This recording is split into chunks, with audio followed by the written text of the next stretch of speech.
A young couple in their late teens or early 20s came running by in a state of glee, very excited, very happy, shouting, we shot him, we killed him. I recall saying they're getting away, or something very similar to that, meaning that I felt that they were part of whoever it was at the time that was shooting the senator. The most persuasive witness was Sandy Serrano. She gave her account in a television interview less than an hour after the shooting. She would be browbeaten by the LAPD and has never spoken out since. Running down the stairs in the back, came running down the stairs and said, we've shot him, we've shot him. And I says, who did you shoot? And she says, we shot Senator Kennedy. Well, it clearly worried him because it was inconsistent with their conclusion that Saran was there alone and acted alone. They badgered and browbeat witnesses to get them to change their stories. And they were trying to embarrass me and question my sanity and question my intent. That was the most grotesque abuse of police power I had ever witnessed. From the outset, the LAPD and the district attorney's office announced it would carefully examine any evidence which pointed to a conspiracy. We've interviewed 4,000 people, and we've done it because someday somebody, for purposes best known to themselves, regardless of the evidence, is going to try to prove that Sirhan didn't do it, that this was a conspiracy, that this is some big mysterious plan that, in spite of all the investigation, we haven't been able to uncover. We knew it would happen. But the eyewitnesses and the physical evidence conflict with the official version. But Los Angeles police ignored, destroyed, and covered up this evidence. The LAPD did a terrible job of handling the evidence. They did not care for it properly. They didn't inventory it properly. They destroyed it. They altered it. They falsified it. The cover-up began even before the courts had finished hearing the case against Sirhan. Coroner Thomas Noguchi was told to keep his autopsy findings secret. Found in the senator's remains. I was advised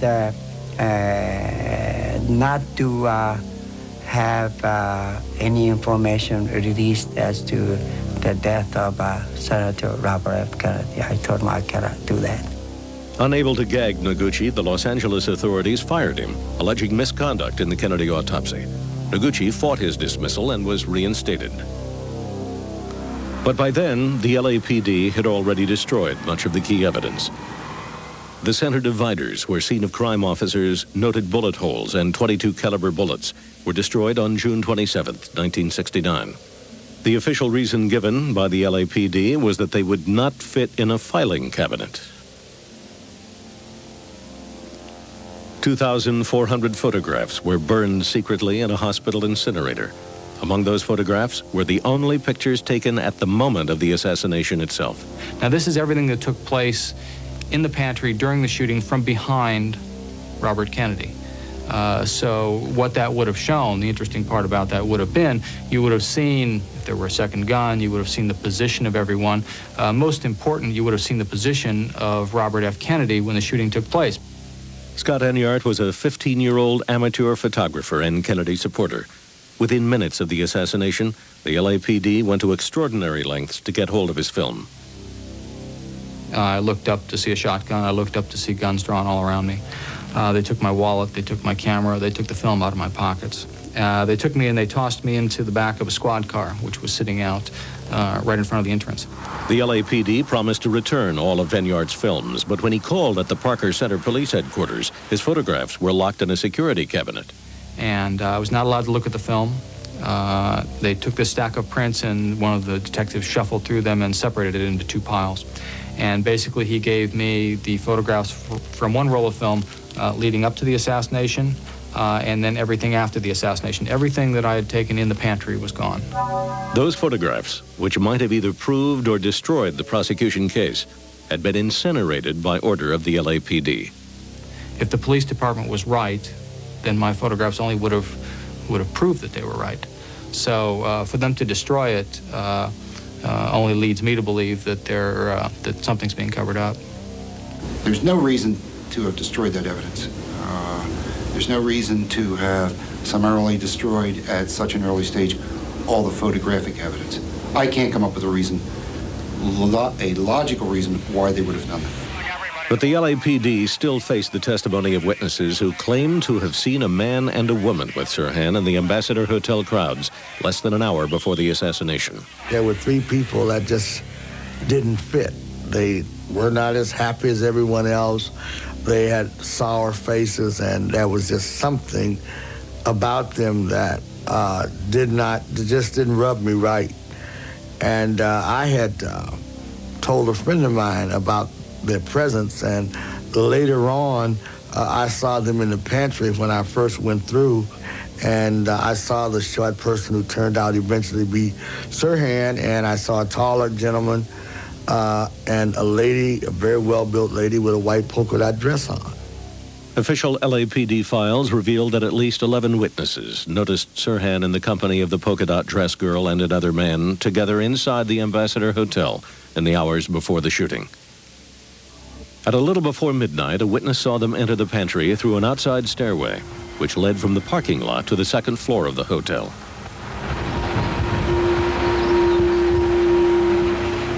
When he started to shoot, the other two turned and ran to a side door, and I said they're getting away.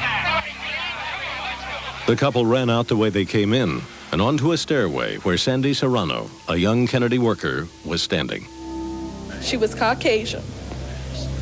She had on a white dress with polka dots. She was light-skinned, dark hair. She had black shoes on, and she has a funny nose. And after that, a boy came down with her. He was about 23 years old, and he was Mexican-American, because I can remember that because I'm Mexican-American. Sandy Serrano wasn't the only witness to the escape of the polka dot dress girl and her companion. LAPD Patrol Sergeant Paul Chiraga was the first police officer on the scene. He arrived within minutes of the shooting. Immediately, he was met by an older couple in a state of near shock. They were quite hysterical, very hysterical, and were spontaneous.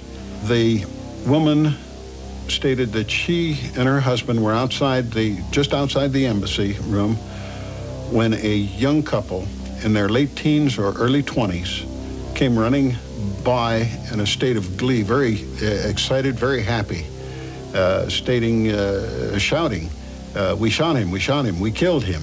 And the woman says, who did you kill? And the young lady said, Kennedy, we shot him, we killed him. I immediately put out a broadcast with the description of the suspects, male and a female Caucasian, the female Caucasian wearing a polka dot dress.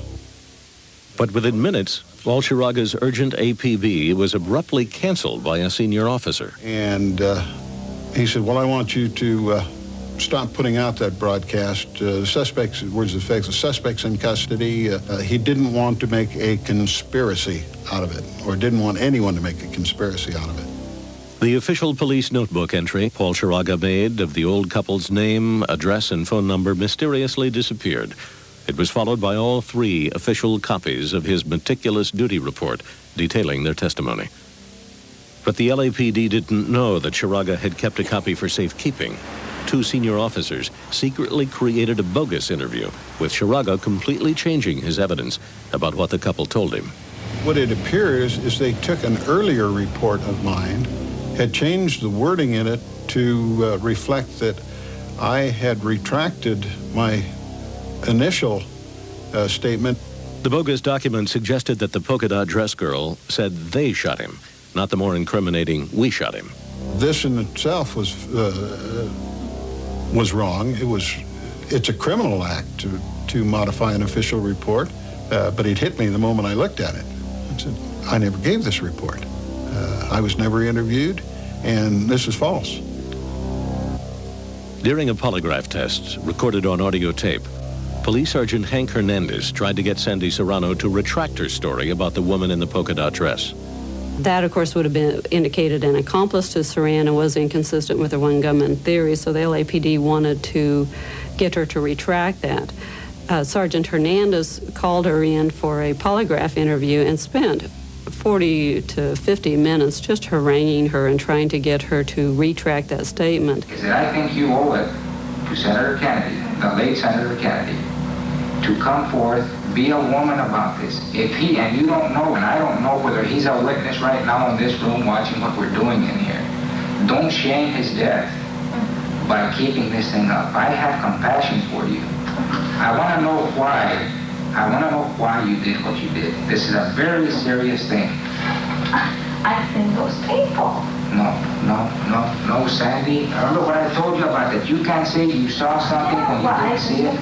Sandy, look, I can explain this to the investigators where you don't even have to talk to them, and they won't talk to you. I can do this. But please, in the name of Kennedy. I don't want to know the name of Kennedy, but really that's business. You know that this is wrong. You might want to be pushing it off with a smirk on your face, with a smile, but you know that deep inside what I'm telling you. I've never seen a girl. No, I'm talking about what you have told here about saying a person tell you we have shot Kennedy, and that's wrong. No, it isn't, Sandy. Please, don't laugh it off. It's a hurry. Look, I love this man, and you're shaming if right now, if he can't even... Well, I'm trying not to shout, but this is a very emotional thing with me too, you see. If you love the man, the least you owe him, is a courtesy of letting him rest in peace. Today, Sandy Serrano stands by her story. But why would the police work so hard to destroy and suppress evidence? We'll hear some shocking answers to those questions when we return to the Robert Kennedy assassination.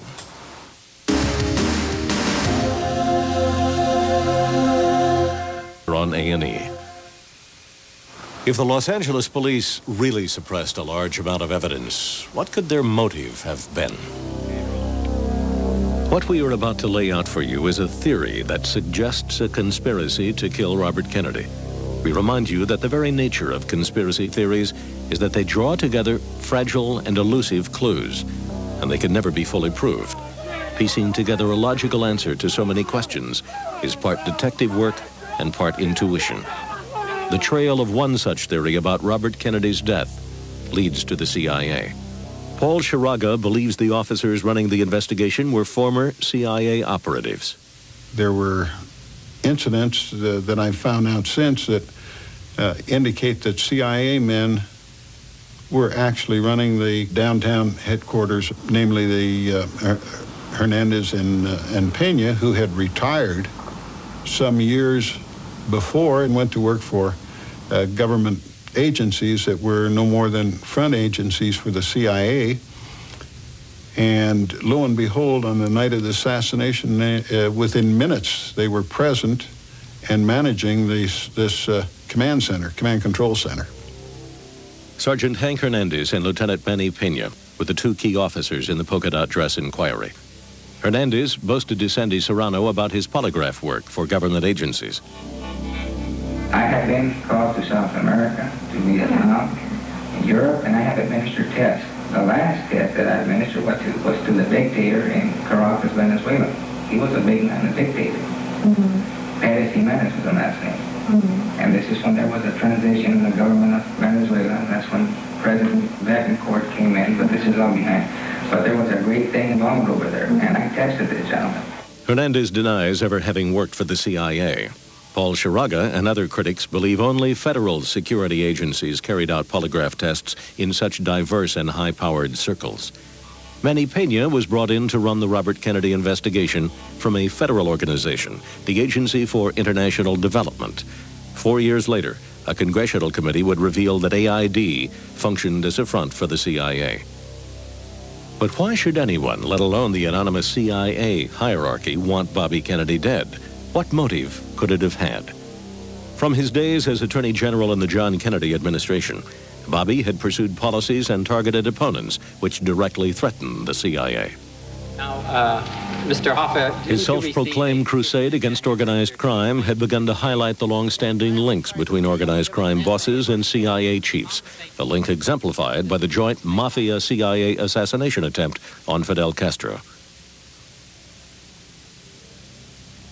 After the fiasco of the Bay of Pigs, he and John had publicly sworn to smash the CIA into 1,000 pieces and cast it to the wind. After his brother's assassination, Bobby's support for the student-based anti-Vietnam War movement categorized him in the minds of many Cold Warriors as a threat to national security.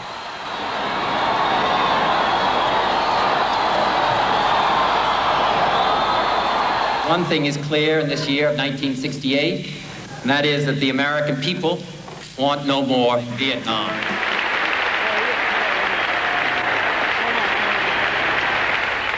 A lot of the people in the center and to the right in America did not appreciate that because he was raising problems they wanted to ignore.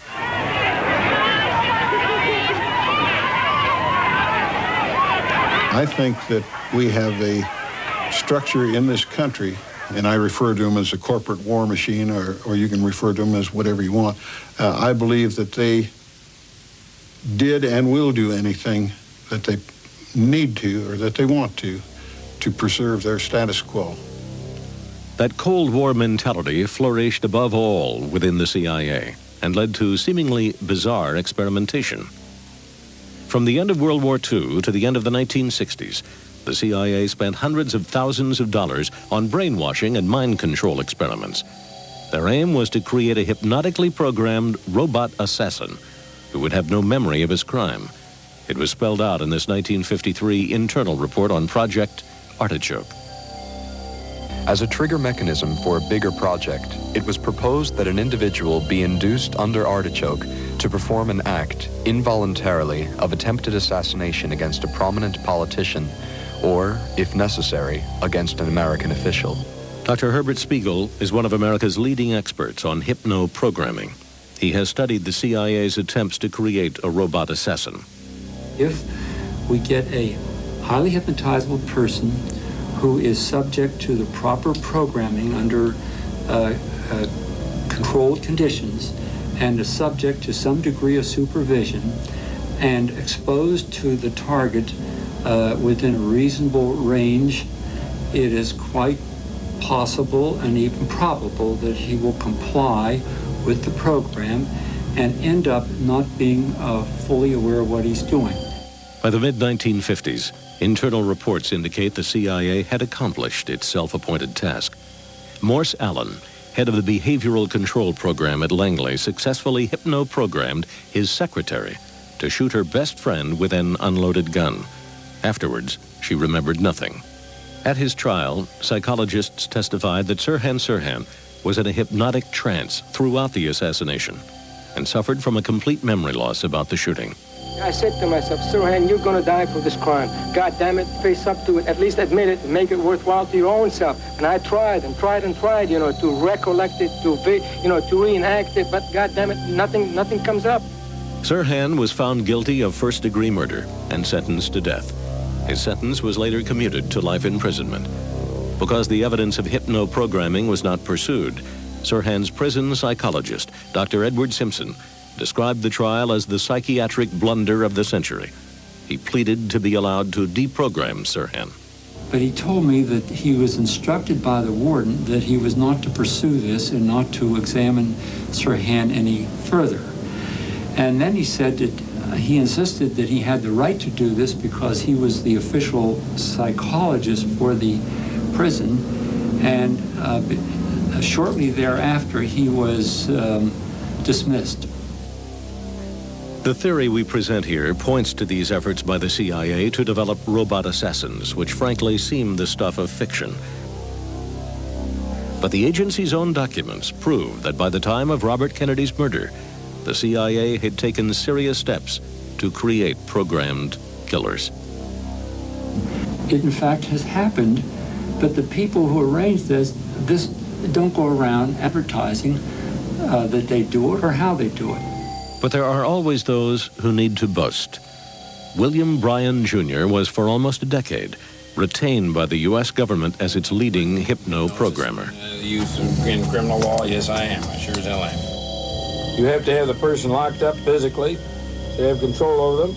You have to use a certain amount of physical torture involved, and there is also the use of long-term hypnotic suggestion, probably drugs, whatever, and so on. Under these situations where you have all this going for you, like the prison camp and so on, yes, you can brainwash a person to do just about anything. What I'm speaking about are the innumerable instances that we ran into when I was running the country's brainwashing and anti-brainwashing programs. Less than a year before his death in 1987, Brian allegedly admitted to 2 prostitutes that he had hypno-programmed Sirhan. This crucial clue is hearsay, so it's impossible to prove. But if it's true, it lends great strength to the theory, and it's only a theory, that the CIA had a hand in the murder of Robert Francis Kennedy. It is more than 2 decades since Robert Kennedy was assassinated. There are still many discrepancies in the official version. This murder is still surrounded in mystery. We asked the Los Angeles police to comment on the evidence brought out in this film. This was their response. After a thorough investigation by the detectives of the LAPD Homicide Division, the evidence was passed on to the Los Angeles District Attorney's Office, who reviewed all material thoroughly. After said review, the subsequent court case resulted in Sirhan being found guilty. The only true resolution of this case is to reopen it entirely. We want truth. We want them to investigate cases in whatever manner is necessary to ascertain the truth, and they simply have not done so. They've destroyed evidence. They've altered evidence. They've forced witnesses into retracting statement, and then they've done everything they could to keep all of this from coming out to the public. If Sirhan didn't kill Bobby Kennedy, then who did? Was it the woman in the polka dot dress? Or was it someone who was openly armed?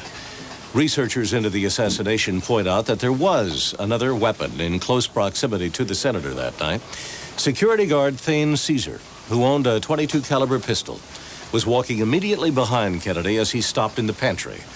Oddly, the police failed to question Caesar after the shooting, and it wasn't until a scholar of the incident interviewed him in 1987 that Caesar took a polygraph test about the event.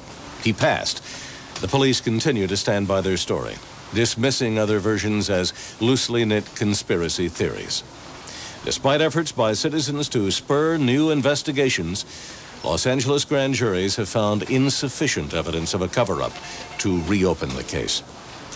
I'm Bill Curtis. Join us next week for another edition of Investigative Reports here on A&E.